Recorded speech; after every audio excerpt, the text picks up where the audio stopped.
Olá, meus amores! Como eu havia prometido para vocês, hoje eu vou contar o segundo capítulo da minha trajetória. É o período que eu morei em Jandaia do Sul, que vai dos meus 6 a 11 anos, mais ou menos.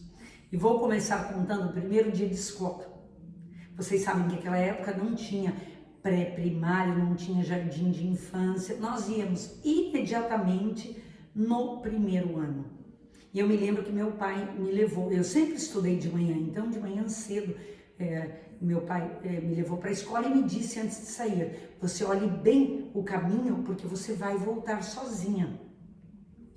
E eu olhei, observei, era ao lado da igreja, não era difícil, porém era muito longe, eram uns 2,5 km, mas era uma reta.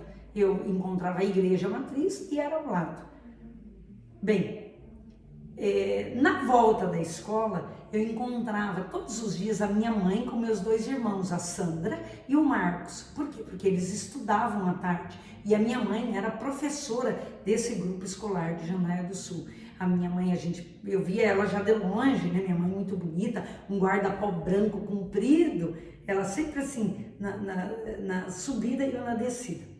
A gente conversava um pouquinho e eu chegava em casa e via assim, me lembro até hoje, a mesa com a comida, o almoço, todo mundo já tinha almoçado, meu pai, minha mãe, meus irmãos, e eu, assim, na maioria das vezes nem comia, porque era, né, eu sempre aí sozinha.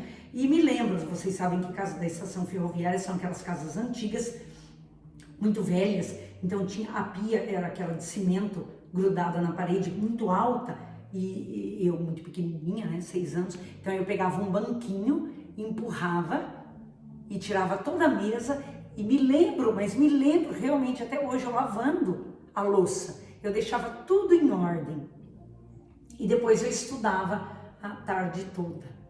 E minha mãe chegava com meus 2 irmãos e aí a gente ia brincar com os vizinhos, tinha uma rua de terra mesmo, não era asfalto, e a gente brincava de bets. Me lembro assim que era no final da tarde, então eu penso que a aula terminava às 5, 5 e meia, minha mãe já estava ali com os meus irmãos.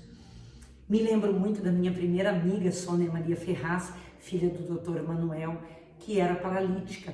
Me lembro dele chegando com a caminhonete, ele abria essa porta da caminhonete, tirava a cadeira de rodas, aquelas antigas, né? Abria a cadeira de rodas, pegava a Sônia no colo, ela não tinha ossos nas pernas. Colocava ela na cadeira de rodas e eu empurrava.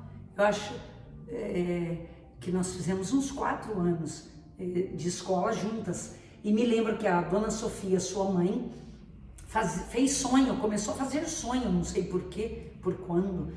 Fazia sonho, uma cesta de sonhos que ela levava na hora do recreio e eu e a Sônia vendíamos na hora do recreio. Eu acho que aí comecei a minha vida empreendedorial, de empreendedora. Foi aí, porque eu não me lembro se ela me dava alguma coisa, mas provavelmente sim. E eu me lembro que a gente vendia sonho. Me lembro também que o meu pai, sendo chefe da estação, naquela época tinha trem de passageiro, não era só trem de carga. E meu pai abriu uma frutaria em Jandaia do Sul, na estação. E nós vendíamos fruta na parada do trem. Então o trem parava 3 minutos e a gente ia com a forma com uva, maçã, banana. Maçã não me lembro tanto bem, me lembro muito bem de uva, milho verde. E a gente ia, milho verde, olha a maçã. Sabe, nas janelas assim do trem, a pessoa dava o dinheiro correndo, a gente dava o troco e pegava. Então, desde pequenos, nós já trabalhávamos.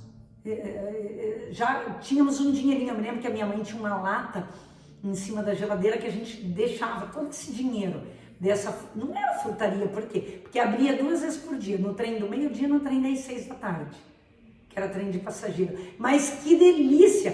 Por quê? Porque quanto mais rápido você vendia, mais você andava, o trem comprido. A gente ficava, meu irmão ficava do lado de baixo, nós ficávamos do lado de cima, e eu me lembro muito dessa forma. Olha, assim, bem, assim, tudo na minha mente. Foi um período, assim, bem próspero, era próspero, porque a gente sempre tinha um dinheirinho.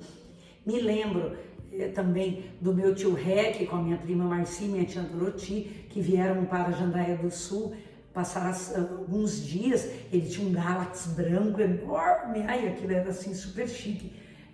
Me lembro da minha primeira maçã do amor, que a gente ia na praça da rodoviária, que era longe, uns 2 quilômetros longe da estação ferroviária. Nós temos fotos na fonte, e eu me lembro muito, assim, um período muito amoroso com o meu pai, porque eu era namoradinha dele. Eu não sei se era a preferida, mas eu era, nossa, sempre de mão dada com meu pai. Eu era muito quietinha, muito obediente, então acho que isso é que ele gostava muito disso, porque eu obedecia muito, não era rebelde, nada, era muito obediente, quietinha. Então eu me lembro dessas passagens assim maravilhosas.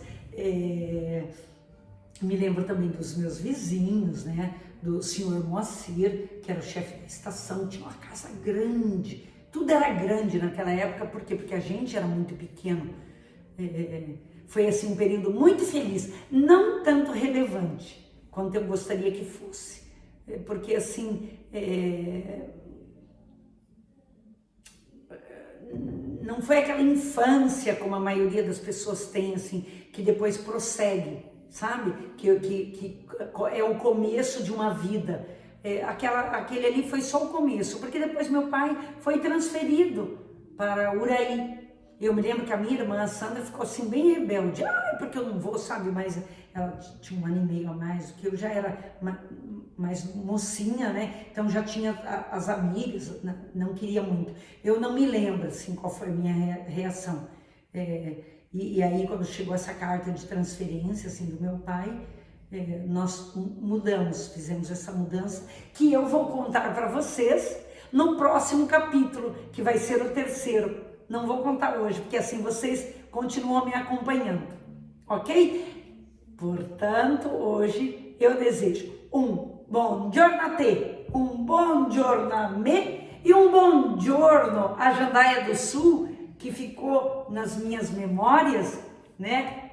Ok? Um beijo enorme para vocês e obrigado por assistirem a minha história.